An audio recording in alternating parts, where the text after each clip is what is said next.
Good morning. This is Sandra from Nail So Divine and the Bride of Christ.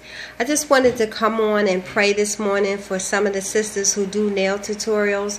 It seems as though some have broken out with allergic reactions and some are having health issues, and I just want to pray for them because they bless me so much. So Heavenly Father, I just thank you for your love and your mercy. I thank you for the women who come on this line and share their gifts, Lord, so freely, Lord. I thank you for what we all have in common, the desire to love and share and do nails. Father, I pray for one young woman in particular who is going through some health issues, I believe, with her liver, Lord. I know that you can heal anything. I know that you're greater than any disease or any hurt or any harm or any danger, Lord. So I just pray, God, that you would rise to the occasion on her behalf and heal her, Lord. And I pray, God, that she does not know you in the pardon of her sins, that she would come to know you, Lord Jesus.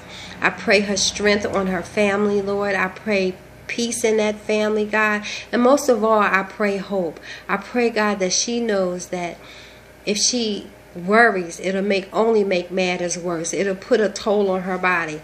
But I pray that she would trust in the Lord.